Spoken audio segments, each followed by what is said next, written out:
Bismillahirrahmanirrahim. Assalamu alaikum dear students. In the previous lecture we discussed about human skeleton, and in human skeleton we discussed about axial skeleton.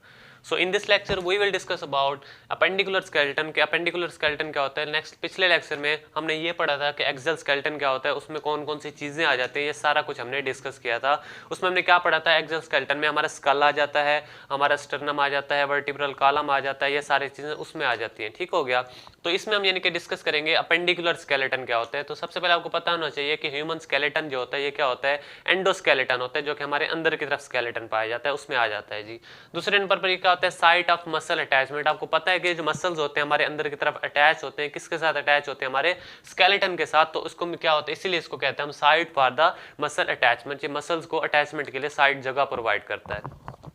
तीसरे number पर आता है ये locomotion, मतलब कि मैं movement कर रहा हूँ, हरकत कर रहा हूँ, एक जगह से दूसरी जगह जा रहा हूँ, यानी कि जो लोकोमोशन में कर रहा हूँ एक जगह से दूसरी जगह, तो ये भी किसकी मदद से होती है, हमारे इनके ह्यूमन स्केलेटन की वजह से होते हैं. अगर हमारा ढांचा ही नहीं होगा तो इसमें ऐसे खड़ा भी नहीं हो पाऊंगा. तो ये जो हमारा ढांचा होता है ये हमें इनके सपोर्ट भी देता है और हमें प्रोटेक्शन भी करवाता है जी. उसके बाद आता है ये क्या करता है जी, होम्योस्टेसिस में मेन किरदार अदा करता है. और मेन होम्योस्टेसिस हम इसमें किसको डिस्कस करते हैं कि मिनरल होम्योस्टेसिस करते हैं. मतलब जैसे कि आपको कैल्शियम हो गया, फास्फोरस हो गया, पोटाशियम हो गया, इस तरह के जो आयंस होते हैं उनको क्या करता है जी, स्टोर करता है और उसमें क्या करता है, होम्योस्टेसिस करवाता है, मेंटेनेंस करवाता है जी. ठीक हो गया.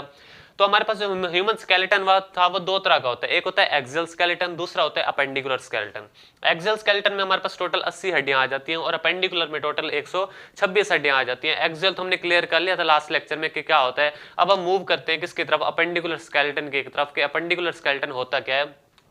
आपको पता है जी अपेंडिकुलर स्केलेटन जो होता है उसमें भी इनकी दो चीजों के बारे में डिस्कस करते हैं. एक होता है हमारे पास पेल्विक गिल्डल, दूसरा होता है पेक्टोरल गिल्डल. जो पेक्टोरल गिल्डल होता है उसको हम किसका नाम देते हैं, फोर लिम्ब का नाम देते हैं. जैसे हमारे कंधे हो गए, ये वाला फोर लिम्ब में आ जाते हैं. और जो हमारे पास दूसरा है पेल्विक गिल्डल, जिसको हम हाइंड लिम्ब का नाम देते हैं, जो हमारे हिप से स्टार्ट होता है और नीचे टांगों में चला जाता है जी. ठीक हो गया, ये इसमें आ जाता है. अब हम पढ़ेंगे कि हमारे पास पेक्टोरल गिल्डल हो गया या पेल्विक गिल्डल है, उसमें क्या क्या चीजें पाई जाती है उनको हम डिस्कस करते हैं. जो हमारे पास पेक्टोरल गिल्डल होता है इसमें हमारे पास तीन हिस्से होते हैं. एक होता है स्कैपुला, दूसरा होता है सुपर स्कैपुला और तीसरा होता है क्लेविकल. ठीक हो, ये तीन पोर्शन होते हैं किसके, पेक्टोरल गिल्डल के. फिर आ जाता है फोर लिम्ब. फोर लिम्ब में हमारे पास कौन कौन से हिस्से आ जाते हैं, ह्यूमरस आ जाता है, रेडियस आ जाता है, अल्ना आ जाता है, कार्पल्स आ जाता है, मेटाकार्पल्स आ जाता है और फेलिंजेस आ जाता है. सेम इसी तरह दूसरे नंबर पर है हमारे पास पेल्विक गिल्डल. पेल्विक गिल्डल जो होता है उसमें हमारे पास हाइंड लिम्ब आ जाती है. उसमें कौन कौन से हिस्से होते हैं, उसमें कौन से होते हैं, एक फीमर होता है, टिबिया होता है, फेबुला होता है, पेटिला होता है, टार्सल्स होता है और मेटाटार्सल्स होता है. और लास्ट में होता है हमारे पास फेलिंजेस. फेलिंजेस जो होता है वो इसमें भी पाए जाते हैं, दोनों के अंदर पाए जाते हैं जी.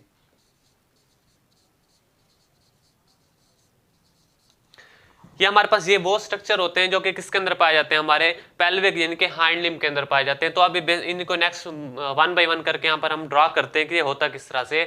आपको पता है सबसे पहले हम डिस्कस करें किसके बारे में, पेक्टोरल गिल्डल यानी कि फोर लिम्ब के बारे में. तो इसके बारे में डिस्कस करते हैं कि ये होता क्या है. ये देखिए ये आपका इनकी ये कंधा है जहाँ से स्टार्ट हो रहा है, ये आपका पास क्या होता है, एक ज्वाइंट होता है जहाँ से इनके जुड़े होते हैं. इसको हम किसका नाम देते हैं जी, बाल एंड सॉकेट ज्वाइंट होता है इसकी तरफ, जिसके साथ वो जुड़े होते हैं.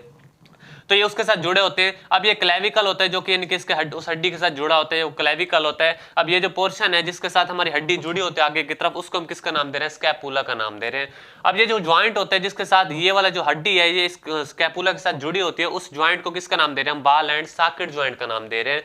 अब हमारे पास ये जो बाल एंड सॉकेट ज्वाइंट जो हड्डी होती है वो लंबी सी, वो कौन सी होती है, ह्यूमरस हड्डी होती है. अब ये हमारे पास एक हड्डी होती है ह्यूमरस और दूसरी जो होती है आगे हमारे पास दो हड्डियां और आ जाती हैं जिसको हम किसका नाम देते हैं, एक होती है रेडियस, दूसरी होती है अल्ना. ये दो हड्डियां होती हैं जो कि हमारे ये वाले पोर्शन में पाई जाती हैं. जो यहाँ पर हड्डी पाई जाती है वो कौन सी हमारे पास, ह्यूमरस है. इसके आगे जो ये वाली हड्डी होती है हमारे पास, इसमें यहाँ पर दो हड्डियां होती है, एक होती है हमारे पास रेडियस, दूसरी होती है अल्ना.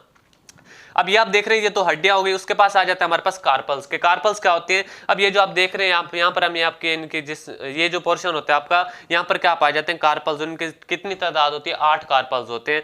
कार्पल्स के बाद आपके पास क्या आती है, ये जो आपका इनके पाम हथेली बनती है, इस हथेली के अंदर हमारे पास 5 मेटाकार्पल्स आ जाते हैं. जो हथेली बनती है इसके अंदर किसकी मदद से बनती है, आपके मेटाकार्पल्स की मदद से. और ये कितने होते हैं, नंबर में 5 होते हैं जी. अब ये जो आपकी यानी कि उंगलियां बन रही हैं, उंगलियां किस चीज से बनी होती हैं जी, फेलिंजेस से बनी होती हैं. और जो इस तरह से यानी कि आपके पास होती है, टोटल इनकी स्ट्रेंथ कितनी होती है, 14 मतलब फेलिंजेस मिलती हैं तो तब जाके आपकी क्या बनती है जी, उंगलियां बनती हैं जी. क्लियर हो गया.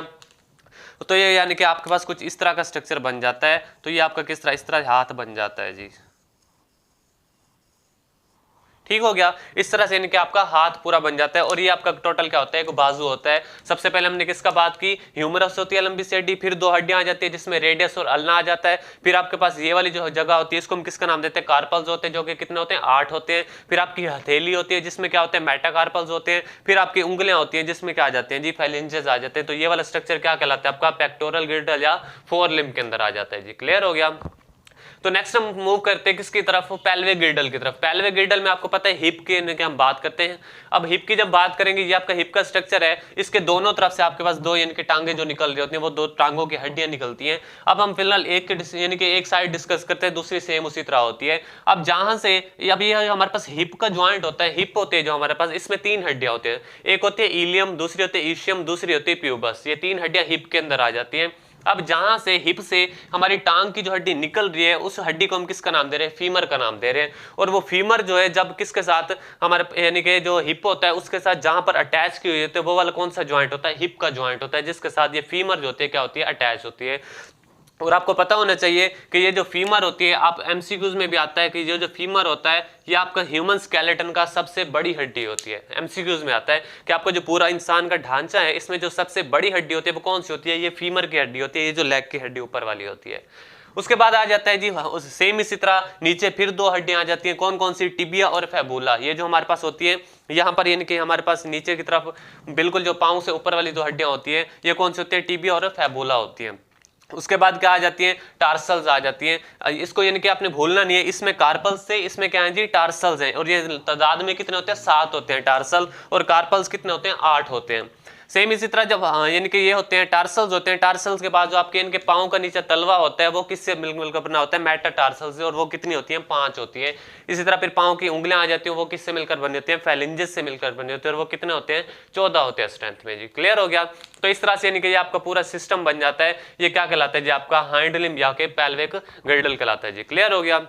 तो ये था हमारा आज का टॉपिक जो स्टूडेंट्स, जिसमें हमने डिस्कस किया किसके बारे में, अपेंडिकुलर स्केलेटन के बारे में, कि उसमें कौन कौन से हिस्से होते हैं, उसका पेक्टोरल गिल्डल और पेल्विक गिल्डल। उसमें हमने उसके इनके पार्ट्स का जिक्र किया, फिर उसको डायग्रामेटिकली हमने ड्रा किया कि कहां कहां पर कौन सा हिस्सा पाया जाता है। उम्मीद है कि आपको ये लेक्चर क्लियर हो गया होगा। अगर आपका कोई क्वेश्चन है तो कमेंट्स में जरूर पूछिए, और अगर आपको हमारा इनके लेक्चर अच्छा लगे तो सब्सक्राइब और शेयर जरूर कीजिए। तब तक के लिए अल्लाह हाफ़िज़।